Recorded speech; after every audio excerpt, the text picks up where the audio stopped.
Well, we're taking a look at a couple of Victor Victrola 2-60's this morning, one of which I am currently servicing, and the other one is essentially just a parts machine at this time. But these are both 1927 machines. These are both the same color, which is like a very dark burgundy. It's hard to tell, they kind of look brown, but they're not, they're dark burgundy. Not too far apart in serial number, I guess, same year. But as you can see, while one was cared for, probably kept in a closet somewhere in the house, the other one looks like it was kept in the garden shed, the basement, somewhere very damp with insects and probably water leaks. As you can see, the result of that is that the case is pretty much destroyed. Now, the wood used in these is adequate. They stopped using all the nice oak hardwoods and stuff like that when they started using, making the various types of fake leather covers and stuff they put on these things, because there was no need for it. Pine, or this could be either pine or maybe it's ash, I'm not sure. It's a softwood, but it's adequate for it makes a nice box. Underneath the cover, it's perfectly strong enough for a portable phonograph case. And you can see how thick that wood is.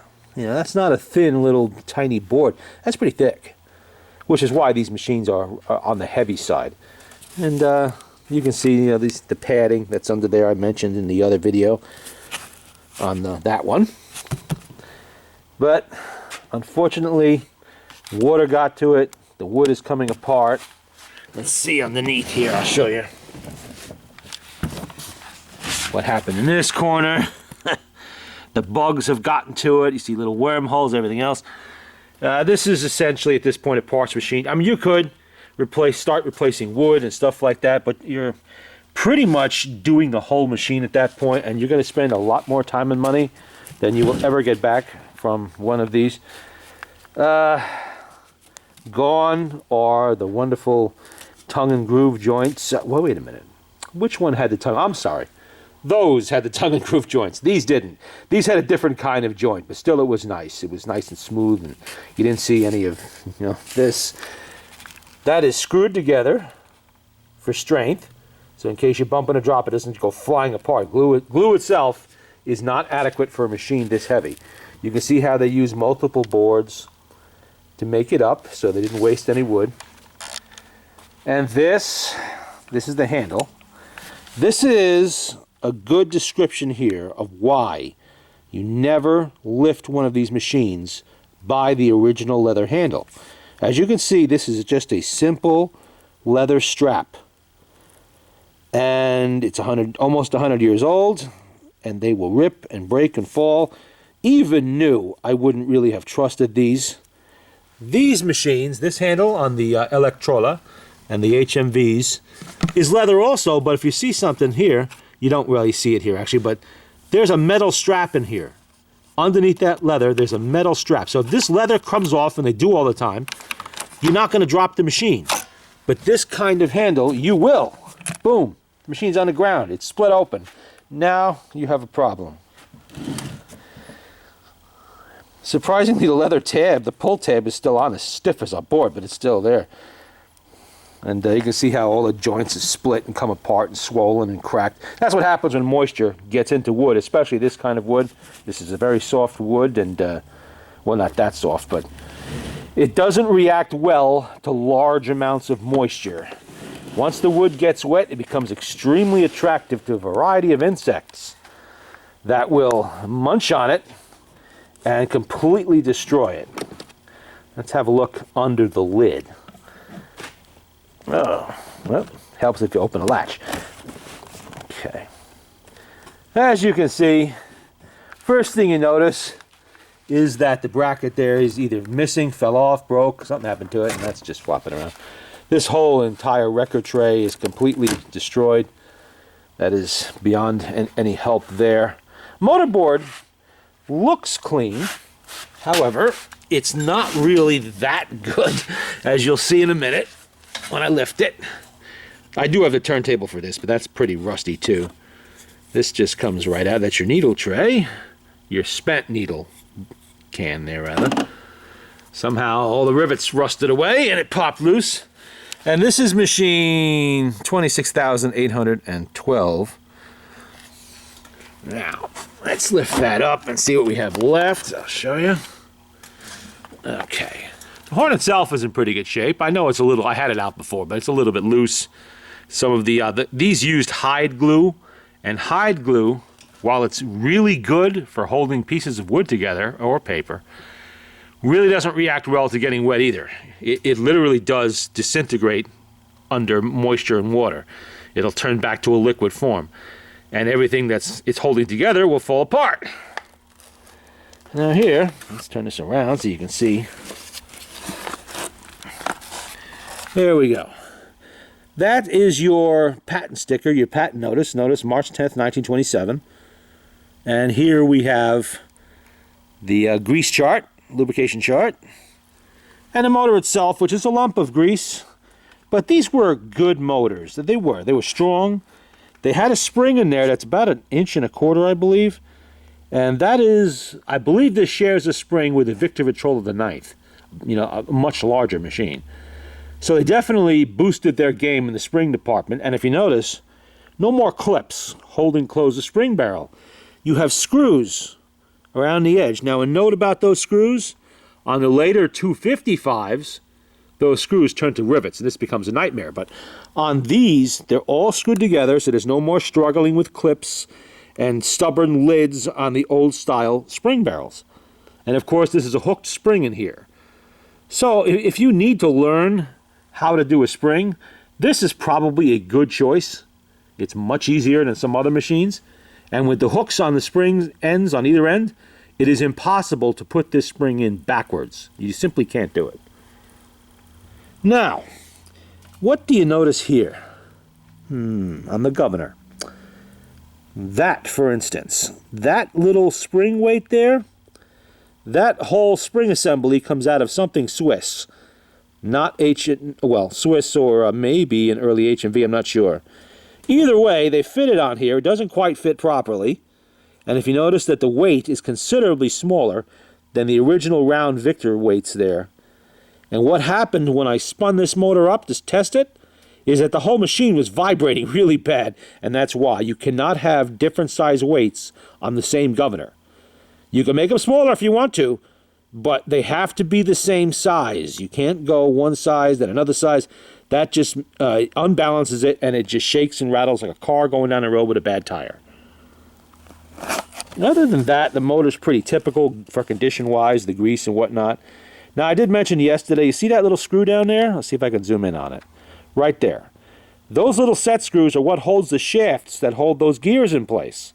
If those little set screws come loose, the gear shafts slide out and the motor falls apart. There's one underneath the motor, the frame, between the motorboard and the frame to hold that shaft. That's your winding shaft. And let's see if I can see down in there, the critical one, the most critical one. There it is. That screw right there. That holds the entire spring barrel in. If that screw gets loose enough, the spring barrel falls right off the motor and ends up in the bottom of the case, right there. Not good, because then you got to take everything apart, put it back again. You won't break the spring doing that, but it's annoying, and if it's wound up at the time, it's going to make a hell of a noise. So you want to be careful of those. That's why you periodically need to open these machines up, follow the lubrication chart that Victor, that's why they put it there. They didn't put it there for themselves. They put it there so the owners knew how to lubricate these machines. And being a mechanical device of this era, they need to be lubricated periodically. If you play this machine regularly, you need to do this once a month, once every couple of months, depends on how much you play it. At least a couple times a year, if you're playing this machine. The critical spots being, see if I can get you a good picture, right there. You see that leather? That's your friction leather. If that dries out and crumbles away, you don't have a regulated speed anymore, and you need to get in there and replace it. You got to put oil on that. More regularly than anything else in this motor. That has to have a drop or two of oil on it to soak into the leather, because that leather rubs against that disc right there. When the machine spins up, that disc will close on that leather, and the leather stops it from going further. That regulates your speed. So that leather has to be periodically lubricated. Some machines have like a felt pad in there. Victor's use leather, and there you see it. You need to grease all the gears. You see the grease on there? There's not much on there because this machine hasn't received maintenance in many, many decades, but that grease needs to be periodically updated, and you need to oil all the shafts. That's your governor bearing right there. See it? And there's another one on the other side. Those little caps in there each contain a tiny ball bearing, and you need to lubricate those periodically. The shaft, right there. Whoops, went too far. That shaft needs a drop of oil too, because it moves up and down. That brass body moves up and down on that shaft as those springs compress. And basically anything that's a joint in here needs to be periodically lubricated, which is why I never understood why the Victor Victrola 255, I know it's a little confusing, they made the 260 before the 255, but they did. The 255 has two variations. One has screws all around, and the 255 is a steel machine. It has screws all around the motorboard that hold it in place. It's like 20 of them, I forget, it's a lot, little tiny screws. And to lubricate it, you take all those little screws off, you lift up the motorboard, and you lubricate the motor like you would do here. Essentially, it's pretty much the same motor. The later 255s, they riveted the motorboard down. And they also riveted the spring cans, which is ridiculous. So to get access to the motor, you have to drill all the rivets out. Lift it out, do your job, put it back, and then replace the rivets with screws. And it is a ridiculously long job to do. There's a lot of little rivets to take out. And why they would hide a motor that needs periodic maintenance inside a riveted container is beyond me. There is simply no way to assess the motor's condition and properly lubricate it when it's sealed up like that. You can dribble oil through the top, but that really doesn't get the job done. But those were the declining years of the Victor company, and they started doing things like that. I mean, they started with this machine, with the pot metal parts. I mentioned in the other video how that little tonearm support right there is pot metal, and you can see it's already been repaired. That's a repaired one. It was in two pieces when I got it, and I was able to glue it back together to make it functional. That's actually pretty rare, because often you get these things, that tonearm support is in 5,000 pieces, and it's just impossible to use in any form whatsoever. And they are not reproducing this particular tonearm support.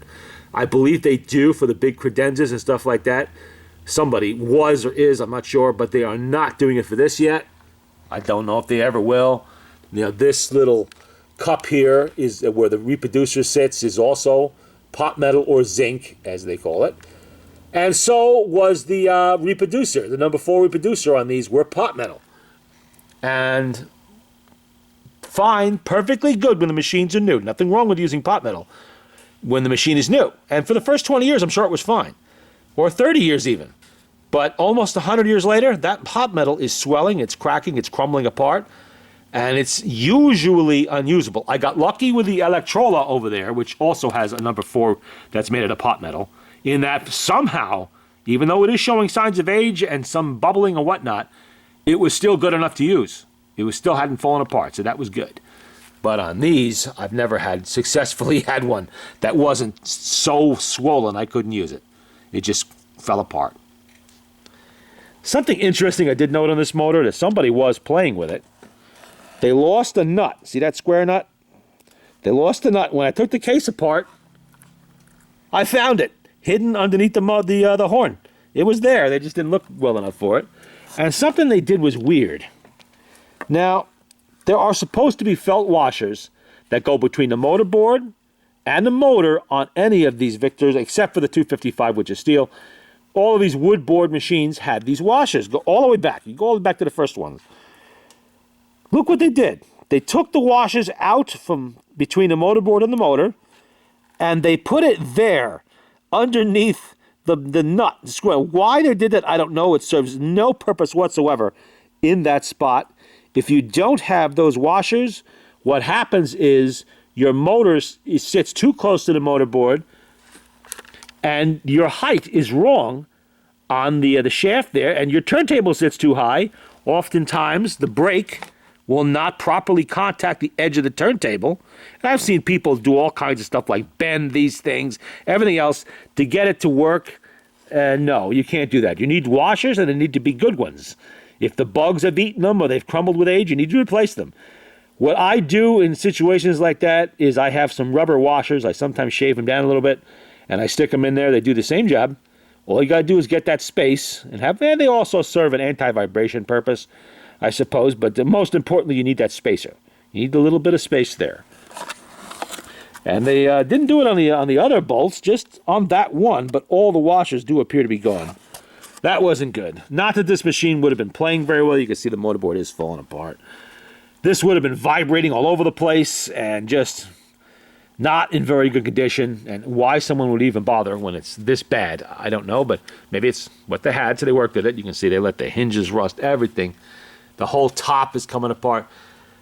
It's unfortunate, you know. Now, Victor Victrola 2-60s are not exactly rare. There's a lot of them around. You see them on eBay and whatnot all the time. Finding one that has any sort of a usable tone arm support, that is unusual. That's the rare part right there. Because often, and if you ever do find one on eBay that has an intact tone arm support, do not let them ship it to you with that tone arm in that position attached to the machine with the arm on it. Because what's going to happen is you will get the machine, and the bouncing around in transit is going to cause enough vibration here to shatter that. Ask me how I know that. Because eBay sellers sometimes are idiots when it comes to packaging. But then again, it's also up to a knowledgeable buyer to let the sellers know. Just assume they know nothing, because they don't. Let the sellers know they need to take off those 3 screws. You see the screws? Right there. The 3 screws have to come out, and that thing just pops right off of there with the arm attached.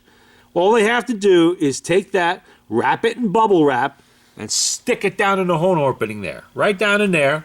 Or better yet, put it in a separate large box, you know, not oversized, but larger than this box, and send it to you as a separate shipment. Even if you have to offer to pay extra for them to do that, it's worth it. Because if this thing breaks, you will not find another one. Okay? You're not gonna. You're gonna have to buy a whole machine, or you're gonna have to try to glue together the 1,000 little pieces like a big jigsaw puzzle. So you have to keep that in mind if you ever buy one of these online and you're having it shipped to you. Much better if you can just pick it up in person, because these do not react well to shock. They will shatter. Even if they look like they're very solid, they're not. They're becoming brittle inside, and they will just blow apart. Because in transit, this arm is going to be shaken like this, and it's going to cause massive damage. So you don't want that to happen. That's the rare part of a 260. It's not the machine itself. I must have 3 or 4 of these, not all in this bad a condition. But finding one with an intact tone arm support there, that is the rare part. So you want to make sure it stays that way.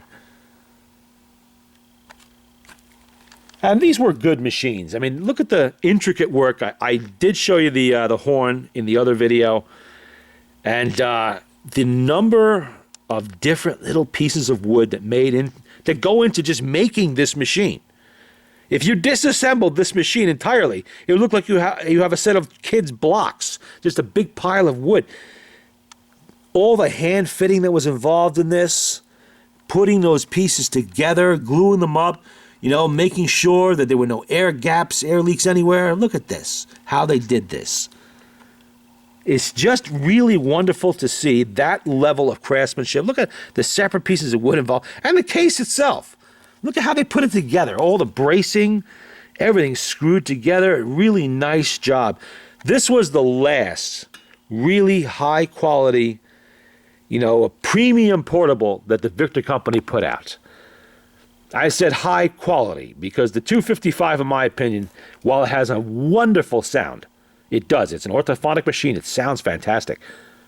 But it's just a metal, pressed steel metal box with a fabric cover thrown over it and rivets all over the place, which means it doesn't get high marks in my book. It has a great motor. Nothing wrong with the motor in the 255. It's excellent. But because it's one of these. But just the way they put it together, it shows that quality was starting to slip. Hand fitting, was going by the wayside. They were looking more toward mass production. Slap it together and get it out the door, even though it was an expensive machine.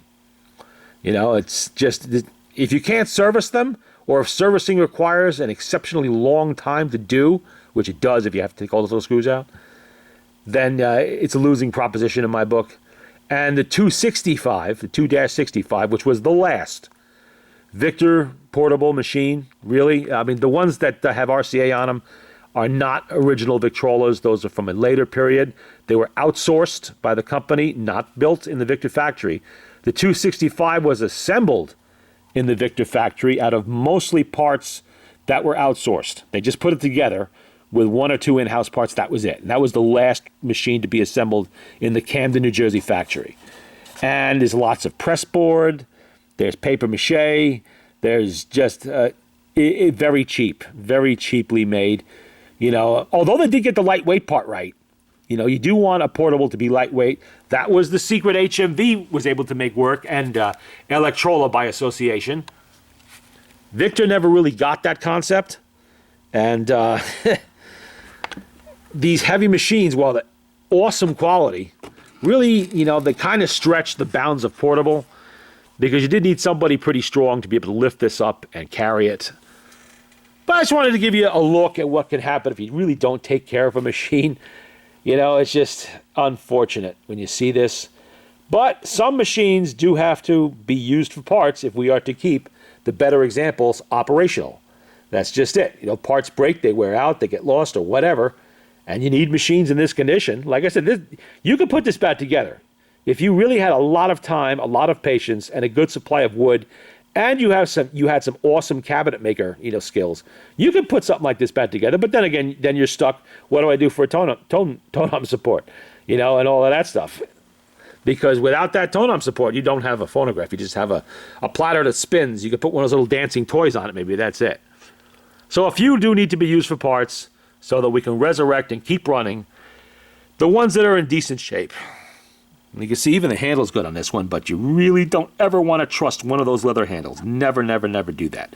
Because if that splits, the machine drops and it will crack and break and gouge and all the rest, and you don't want that. Well, there you go. A look at the 260. And eventually, this is still being serviced. I'm distributing the grease in it by spinning it up and, just running the turntable. I'll do that 4 or 5 times to make sure everything's nice and even in there. And eventually we will be playing a record on this, and I am not going to go with a number 4 reproducer on this one. I'm going to the number 2 reproducer, which is perfectly adequate given the size of the horn on this machine. This is not a credenza or a big Victrola the 9th that could really take advantage of a number 4 reproducer. So a 2 will work very, very... An exhibition would work well on this. No reason not to use them. But there you go. And I hear Mr. Buster crying behind me over there. It must be time to feed him. All right.